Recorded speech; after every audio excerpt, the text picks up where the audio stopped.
I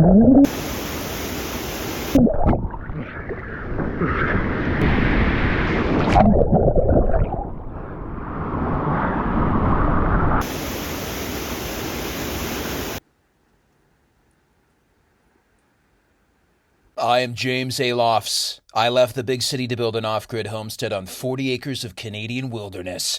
This area of Ontario has giant ridgelines, deep valleys, and pure rivers. Black bears, gray wolves, mountain lions, moose, and many forest spirits share the land. I started in November 2023. Starting with a modest 12 by 16 foot guest cabin, my goal is to build such a glorious homestead that I attract a magnificent wife, have 10 babies, and raise an Irish wolfhound. Welcome to Wild Homestead.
Ooga booga.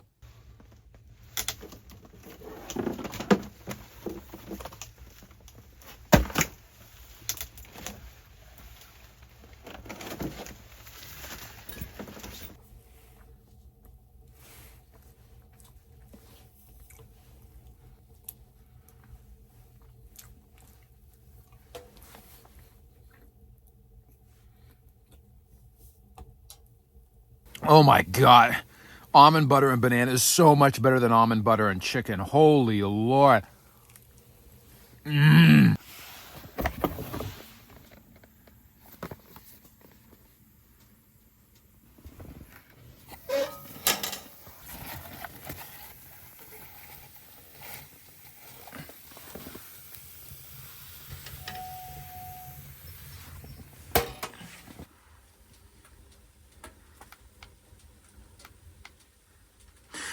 Nice.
Whoa!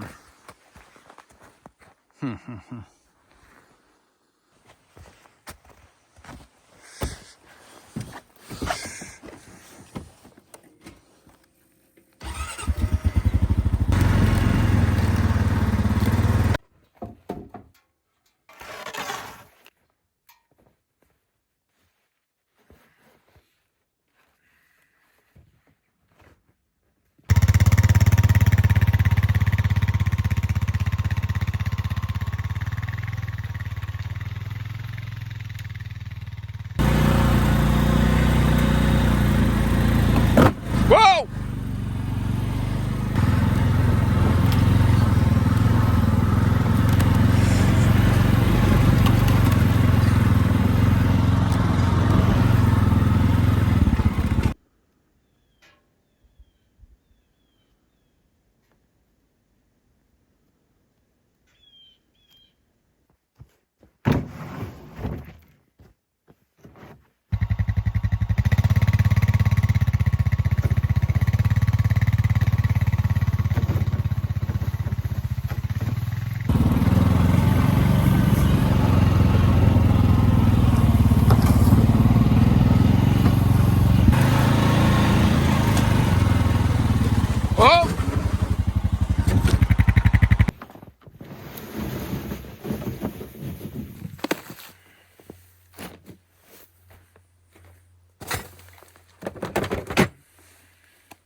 Oh shit, dude.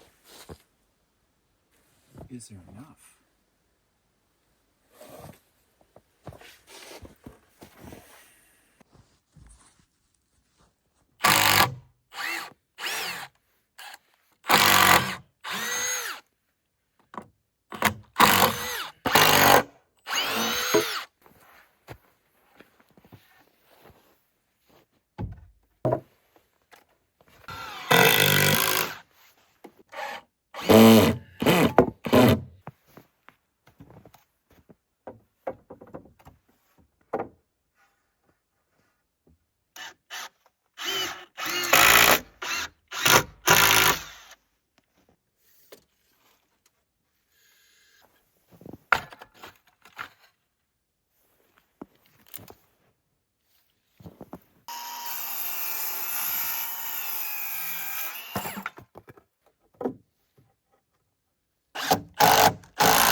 Oh my God, I slept in. This is like, it's like 1 o'clock in the afternoon. I was just feeling sick this morning. I don't know why, but I feel a lot better. I'm just gonna take it easy today. I've decided something crazy.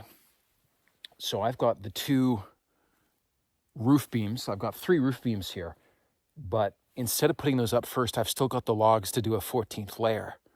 So we've got 13. Why not do 1 more? Because if I got 1 more layer up there, then at least are able to make a choice in terms of the height of the loft. There's just more room to work there. You know, also with the height of the loft, if I can have a little knee wall, even like 1 or 2 feet before the roof starts, there's gonna be a lot more room to move around in this loft.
Okay guys, you see this white layer here?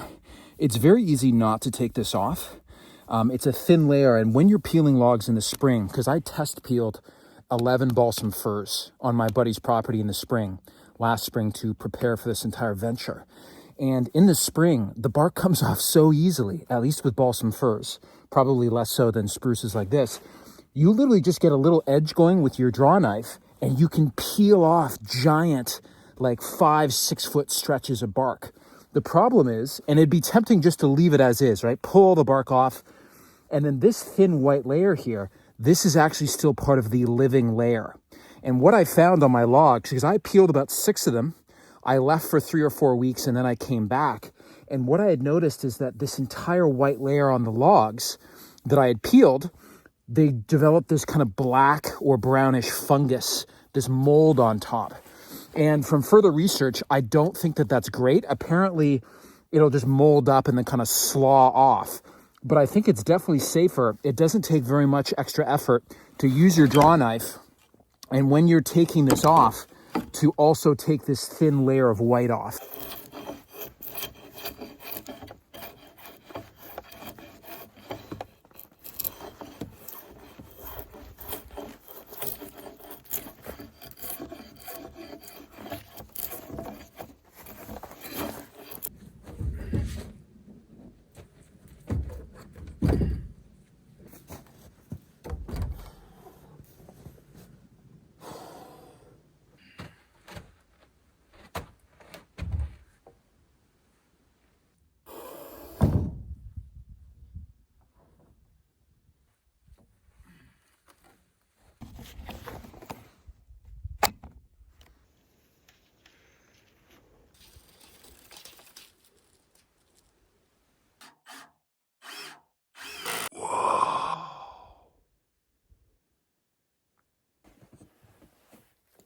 I don't know if those were ravens or crows, but if those were ravens, oh wait, here they come again. Whoa. Holy. It's Hugin and Munnin, the 2 ravens of Odin. It's a sign from the gods. If those were 2 ravens, Odin had 2 ravens, Hugin and Munnin. Hugin means thought, Munnin means memory. Wow. It's a sign from the Allfather. And it's Wednesday. Wednesday is literally in the English language, because the Anglo-Saxons were worshippers of those Germanic deities, right? In the English language, the days of the week are named after the Germanic deities. Wednesday, today, is literally named after Odin, because the Anglo-Saxons called Odin Woden. So today is Woden's Day, Wednesday.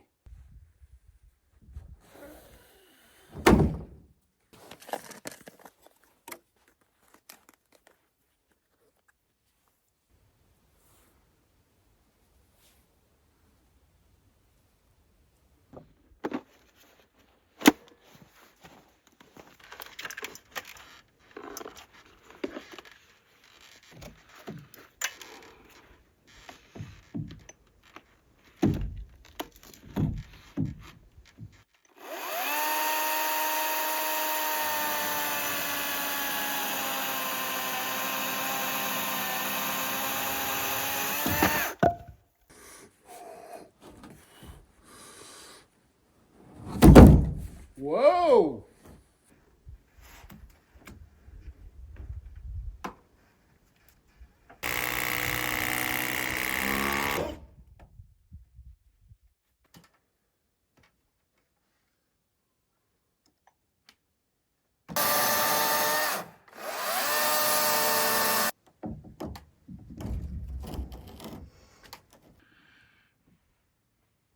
Butts to butts, tops to tops. Just how the log cabin building gods intended it. Got some bumps on this guy. Gonna clear these bumps out with the chainsaw before I put up the next layer.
Oh my God. Late in the day, rushing, I made a mistake. So I had made two little marks with my red crayon on this log, and I cut the wrong one. You can see this is the one I should have been cutting. So I just cut this log about, what is that, 1.5 feet short. So I could go cut another log and use this on my gables. But what I think I'm going to do, I'm going to tack that in, and then I'm going to cut this and tack it in as a separate little section. So structurally, it's like the very top one. There's going to be another log sitting directly over top of it. I think it's fine. It's not ideal, but we're going to roll with it. It gives it character, ladies and gentlemen. This proves the cabin was not built by artificial intelligence.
Holy, look how well, look at the wolf den. Look how well this is holding up. So look at the depth of the snow here.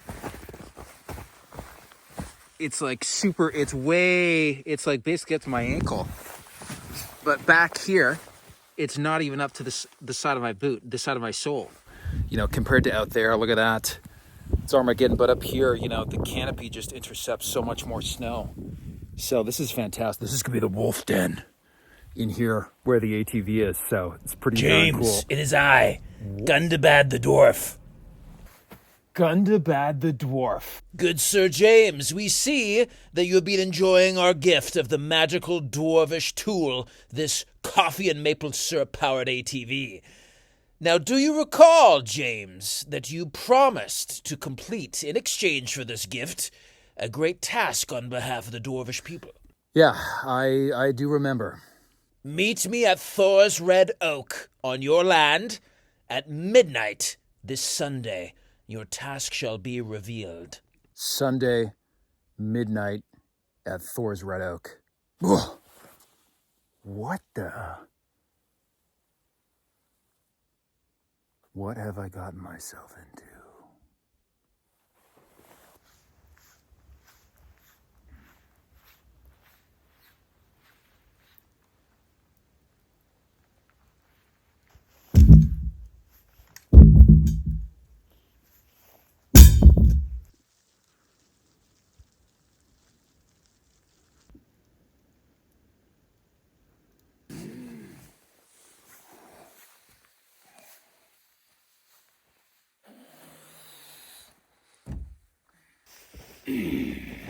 Whoa, whoa, whoa, whoa.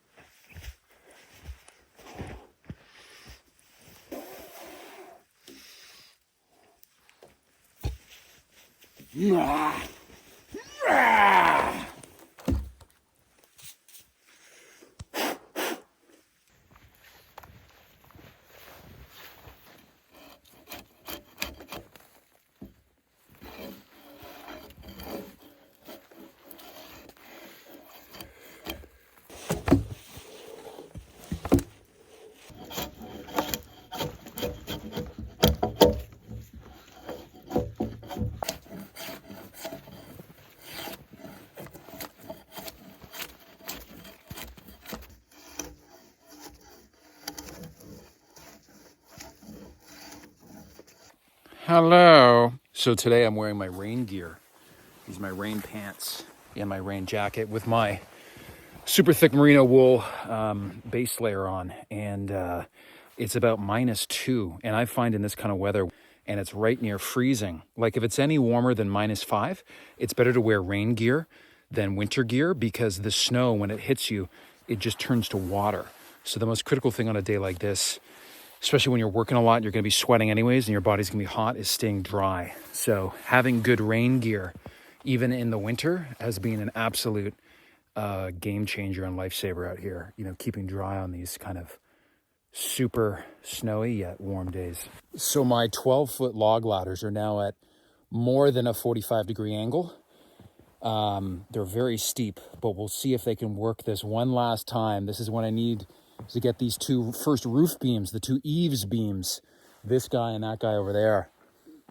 Pray to all the gods that we can get it up here without having to construct more either scaffolding or bringing in a crane. I think eventually for the gables, which will be next week, and then the final ridge beam. I don't know how I'm going to do that without a crane.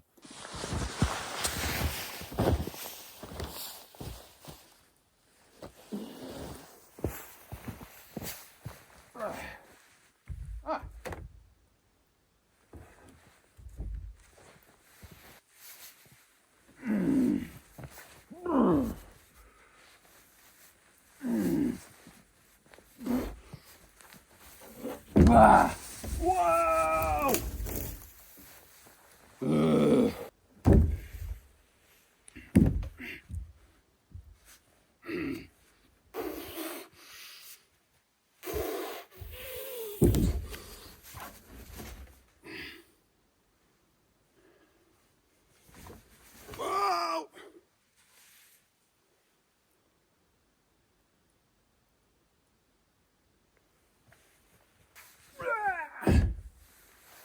Ah!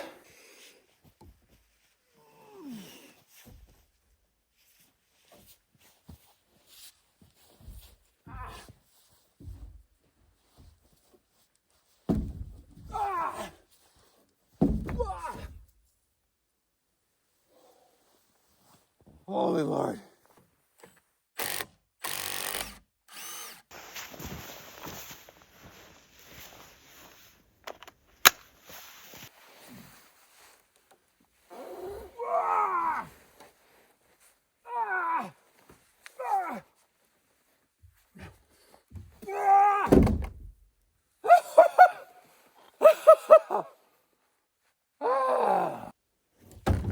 Oh, holy Lord.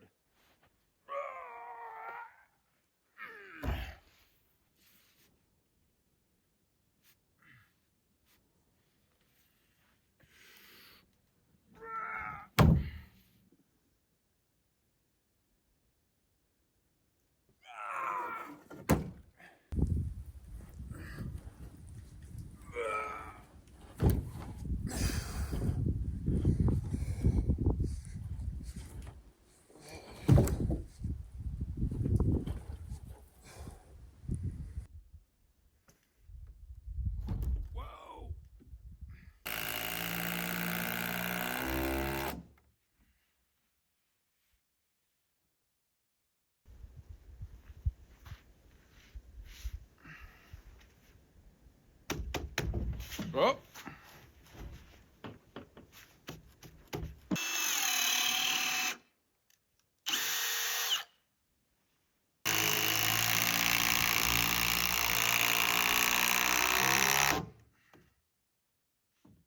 Whoa! Damn. That 4 foot of overhang. Thank God. Could have done even bigger. But that should be nice for the porch.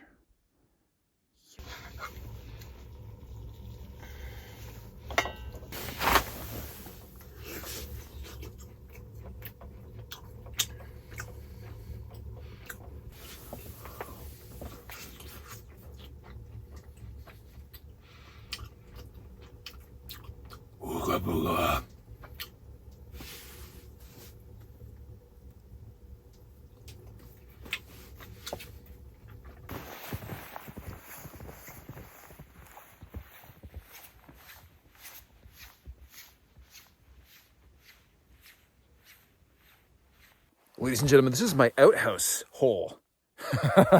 I won't show you the bottom of it, but it's about 5 feet deep. It's very deep, and it's 2 by 2 feet. And the very lucky thing about this property is that there's only about 2 feet of organic matter, soil, and then you hit into sand. So it's all sand down there. Now I'm lucky because my neighbors who are upstream and downstream from me on this river, a lot of them that are set further away from the river, it's all clay. And the thing with clay is that moisture, water does not go down. So I won't show you the bottom of that because it's full of horrors and terrors. But I can tell you this is that all the liquid just immediately soaks right down into the sand. It just disappears.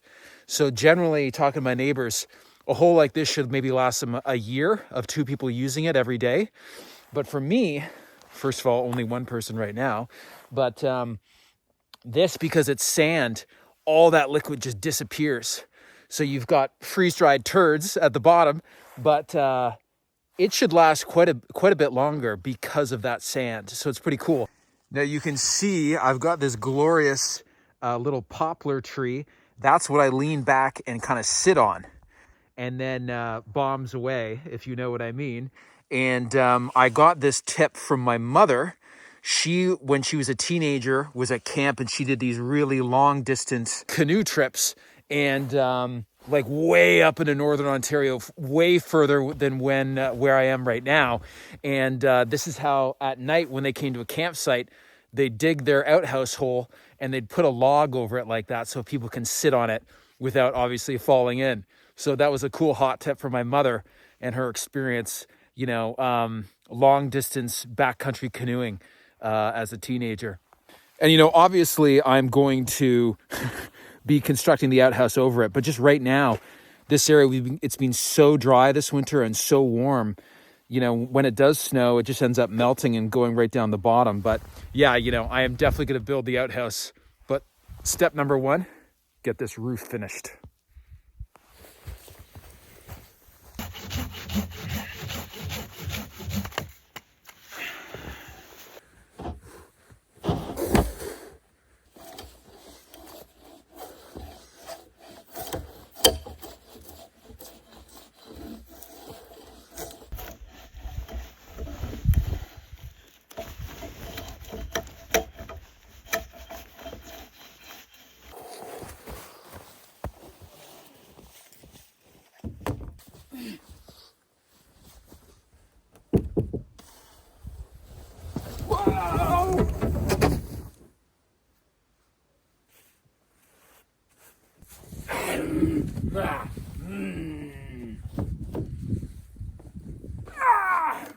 Holy shit.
This is something else I didn't catch.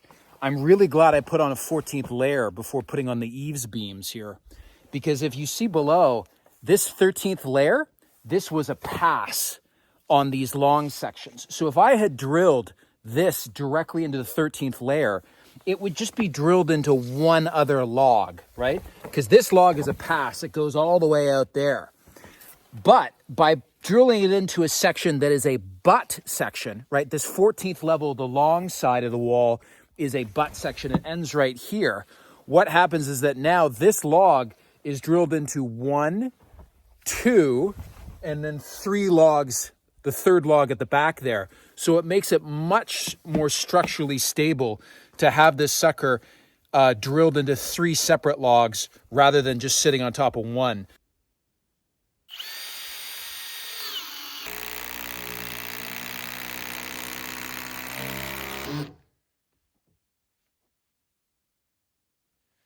I cannot believe it. Look at that. Look at that, ladies and gentlemen. It's starting to look like a real cabin. So the outer walls are now 8 feet 7 inches tall, which is amazing for multiple reasons. One of which is now I've got much more room to play with in terms of where I'm setting the roof. My floor is going to take up 6 inches on the bottom. And then where I put the sleeping loft, the floor for the sleeping loft, that's going to be another 6 inches. Now I might even be able to put in a bit of a knee wall up there to give me more room for my sleeping area.